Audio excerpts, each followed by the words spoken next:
안녕하세요. 다오월드입니다. 오늘은 파이 네트워크 관련해서 상당히 흥미있을 만한 얘기를 공유해 드리려고 합니다. 보통은 제가 영상에서 어떤 객관적인 소스를 전해드릴 때는 어디 소스인지 명확하게 보여드리는 경우가 대부분인데요. 오늘 영상에서는 제가 어느 소스에서 이 소식을 가져왔는지 또 들었는지 모두 오픈해 드릴 수는 없을 것 같습니다. 네, 대신 이 정보 공급처는 다 오픈해 드릴 수는 없으나 혹시나 주변에 메가 모더님들 또는 모더님들과 가까운 분들 이 영상 스토리 확인해 보시고 그분들에게 보여드려도 큰 반박 못 하실 거라고 생각을 합니다. 그 정도로 오늘 이야기는 자신이 있다, 이 정도로 말씀을 드리겠고요. 네, 첫 번째 소식은요, 파이 네트워크는 사실상 대량 KYC, 즉 마스 KYC를 시작하였다라는 부분인데요. 작년 11월 파이코어 팀의 인터뷰 내용을 잠시 들어보도록 하겠습니다. We started our mass KYC, I think the first quarter. And then we are also in the process of migrating all these millions of people. The next is basically. 네, 여기에서도 청디아우는 파이가 마스 KYC, 즉 대량 KYC를 2022년 1분기에 이미 시작하였다, 이렇게 한 차례 언급한 것을 볼 수 있었는데요. 이 워딩을 통해서 저는 코어 팀이 현재 정의하는 이 마스 KYC와 우리 커뮤니티가 정의하는 마스 KYC가 조금 다를 수 있겠다라는 생각을 해왔었습니다. 그래서 이에 관련해서 소스를 계속 검토해보고 개인적으로 인터뷰를 진행을 해보았는데요. 이를 통해서 코어 팀에서 정의하고 있는 마스 KYC는 이미 시작 중이었다라는 결과를 얻어낼 수 있었습니다. 네, 아직 KYC 기회를 받지도 않은 분들이 이렇게 많으실 텐데 이게 도대체 무슨 말이냐라고 물으시는 분들이 많으실 거라고 생각을 합니다. 어떤 분들에겐 마스 KYC라는 정의가 누구나 KYC를 신청하더라도 바로 통과가 될 수 있어야 되고 어떤 문제점이 발생했을 시 바로 KYC 재기회가 주어지거나 다른 솔루션이 제시가 되어서 다시금 기회를 얻을 수 있는 것이 마스 KYC가 아니겠냐, 이렇게 생각하시는 분들도 있으셨을 텐데요. 코어팀에서 정의를 내리는 마스 KYC는 워딩 그대로의 해석으로 대량의 인원이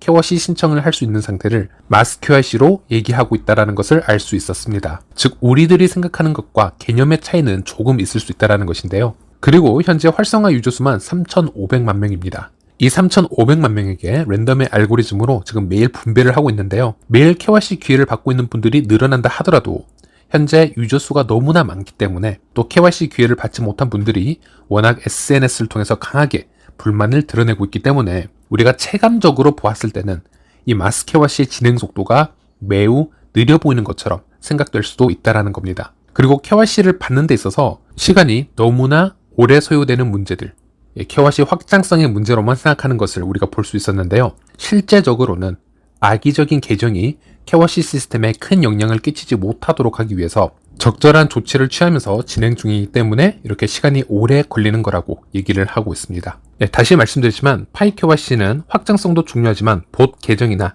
악의성이 있는 계정이 KYC를 통과하지 못하도록 하고 시스템의 안정성이 최우선으로 고려돼서 진행 중이기 때문에 반복적인 확인 절차가 아직까지는 더 중요하다라는 말씀을 드리고 싶고요. 그리고 현재 KYC 시스템을 보자면 KYC 신청서를 제출하셨을 시에 어떠한 문제로 바로 KYC에 통과하지 못하는 경우에는 바로 반복적으로 재신청의 기회를 받는 것이 아니고요. 다른 새로운 인원들에게 KYC 기회를 나누어주는 쪽으로 알고리즘이 디자인되어 있는 것을 확인할 수 있었습니다. 사실 이 이야기는 지속적으로 코어팀이나 모더님들을 통해서 노출이 되어 왔던 사항인데요. 이런 장치 모두 악의적인 유저가 KYC 시스템을 악용하거나 가짜 계정이 계속된 시도를 할 수 없도록 함으로 파악을 할 수 있었습니다. 그런데 우리가 KYC 신청을 제출해놓고 본인 신청서에 어떤 부분이 잘못되었는지 또 바로 알 수 없다는 것이 문제가 될 수 있겠죠. 그런데 잘못 제출된 신청서의 비율은 생각보다 상당히 많을 수 있다는 게 제 생각입니다. 저도 KYC 검증을 진행을 해보았고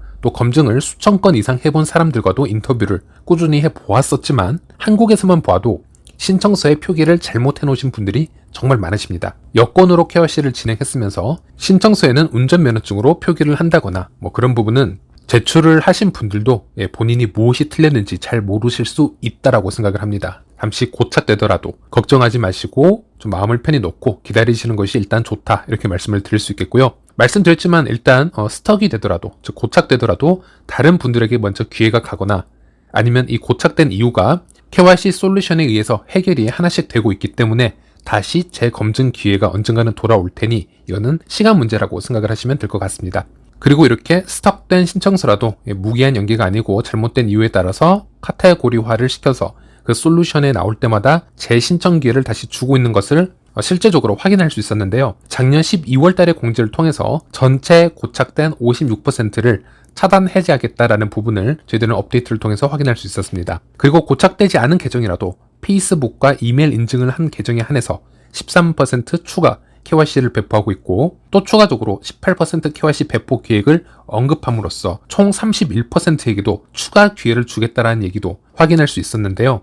이미 많은 분들에게 KYC 기회가 추가적으로 분배되고 있다는 얘기가 되겠습니다. 물론 KYC 기회를 아직 한 번도 받지 못한 분들에게는 조금 속상한 부분일 수 있겠지만, 현재 파이의 마스 KYC 알고리즘은 빠르게 발전하고 있고 그분들에게도 기회는 분명 올 거라고 생각을 합니다. 다시 말씀드리지만 파이의 마스 KYC는 이미 시작이 되었습니다. 하루에 한 번 파이 채굴 버튼을 누를 때 자동으로 KYC 초대 메시지가 뜨는지 확인을 해보시고요. 또는 뜨지 않더라도 파이 브라우저에 직접 접속을 하셔서 KYC 버튼을 눌러서 현재 본인이 KYC 신청 가능한 상태인지 확인해 보시는 것도 중요하고요. 또 이것이 되지 않고 있다 하더라도 본인 계정에 페이스북이나 이메일 인증을 미리 해 두시고 인증 기회 확률을 앞당겨 보시는 것 또한 좋은 방법이라고 할 수 있겠습니다. 그래도 되지 않는다면 조금 더 기다려 주시길 바랍니다. 아직 활성화 유저의 절반 이상은 KYC 기회를 받지 못했습니다. 이것은 KYC의 속도의 문제도 있을 수는 있겠지만 그만큼 파이 활성화 유저의 수가 너무나도 많기에 이 정도 현상이 일어나는 부분이라고 이해를 해주시면 되겠습니다. 그리고 두 번째 이야기인데요.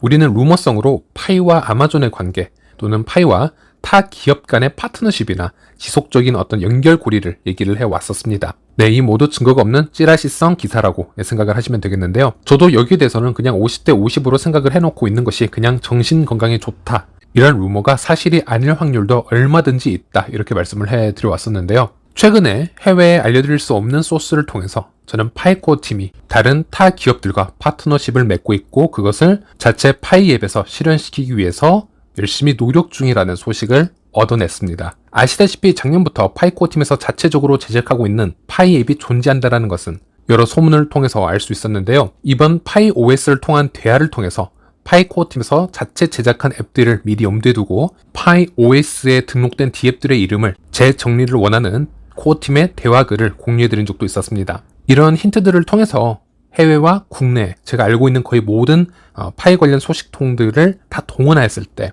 이 루머가 어느 정도는 사실인 것으로 나와 있는데요. 물론 이 기업이 어딘지는 아직까지 알아낼 수 없었습니다. 어떤 파트너십인지도 구체적으로 알아낼 수 없었고 코어팀의 수뇌부만 알고 있는 내용으로 저는 들었습니다. 물론 이 소스가 어디 나왔는지도 알려드릴 수는 없지만 결국 파이코어 팀에 의해서 스스로 공개가 될 수 있는 부분이라고 생각을 하고 있기 때문에 제 유튜브 명성을 걸고 자신있게 말씀드릴 수 있을 것 같습니다. 파이코어 팀에서 파이 프로젝트를 얘기할 때 가장 중요시하는 부분은 바로 파이 생태계 안에서 유틸리티를 개발하는 부분이라고 할 수 있겠습니다. 이 KYC와 유틸리티 앱들의 성장 때문에 파이 폐쇄형 메인넷이 진행 중이라고 생각을 하시면 되겠는데요. 그리고 이런 생태계를 위해서 파이 해커톤이 현재 진행 중이고 커뮤니티에서 자체적으로 이 D앱 개발을 진행을 하고 있는데요. 여기서 중앙화 거래소나 덱스 또는 브릿지와 같은 아니면 현금화가 필수적인 외부 앱과 연결이 필요 없이 파이코인 하나만으로 부트스트랩을 할 수 있는 앱들을 선별하는 것을 목적으로 지금 두고 있는데 코어팀에서는요, 이 부분에서 파이 앱이나 생태계의 개발을 커뮤니티에게만 맡기지 않고요, 파이코어팀 자체에서도 이 준비를 열심히 하고 있다는 점, 그리고 파이 자체 앱 개발뿐만이 아니라 이미 관련된 기업들과 파트너십을 완성시켜 나가고 있다는 부분, 이 부분을 다시 한번 말씀드리겠습니다. 그리고 제 생각에는 이 부분 때문이라도 암호화폐 관련 규제에 관한 가이드라인을 확인하는 부분도 매우 중요해질 수 있다고 생각을 하는데요. 기업 입장에서 파이코인과 같은 암호화폐를 결제 수단으로 받고 어떤 비즈니스를 진행을 한다고 했을 때는 여러 리스크를 먼저 제거한 상태에서 오픈하기를 원할 거라고 생각을 합니다. 코어팀이 얘기를 하는 명확한 규제 필요성 또한 이런 파트너십과 관계가 있다고 저는 생각을 하고 있습니다. 어쨌든 파이 생태계에는 파이코어팀 스스로 만들어 놓은 앱과 파트너십에 대한 발표, 한 발이 더 장전이 되어 있다는 상태이다. 저는 이렇게 말씀을 드릴 수 있을 것 같고요. 그리고 세 번째는 보안 서클 관련해서 또 말씀을 드리도록 하겠습니다. 일단 가능하다면 정말 신뢰할 수 있는 분들로 이 보안 서클, 그 방패라고 하죠, 구성을 해 주시길 바라겠습니다. 우리가 보안 서클의 멤버들을 추가한 이유는 단순히 채굴 보상률을 올리기 위해서 진행을 하는 경우가 대다수일 텐데 미래에는 또 다른 용도로 사용이 될 확률이 분명 높아지고 있습니다. 이 부분은 웨스 스펜서나 IQ와 같은 전문가들의 얘기를 통해서 힌트가 지속적으로 나왔던 부분이지만요. 파이는 스텔라 합의 알고리즘을 사용을 하고 있고 신뢰 그래프를 형성하는 것이 기본인데 이 본인이 믿을 수 있는 그래프에 사람을 추구한다는 의미는 단순히 채굴률 보상뿐만이 아니라 더 많은 옵션들을 미래는 만들어낼 수 있음을 의미합니다. 예를 들어 계정 복구에 필요한 경우에는 신뢰 그래프에 있는 인원들이 투표권을 실시해서 이를 도와줄 수 있는 그런 상황이 벌어질 수도 있다는 것인데요. 해외에 알려드릴 수 없는 이 소스에 따르면 이 또한 코어팀에서 진지하게 고려를 해보고 있는 사항이라고 하고요. 이 부분은 KYC 진행이 더 되어야만 일단 고려를 시작할 수 있는 부분이 있기에 지금은 그런 확률이 있다라고만 말씀을 드릴 수 있을 것 같습니다.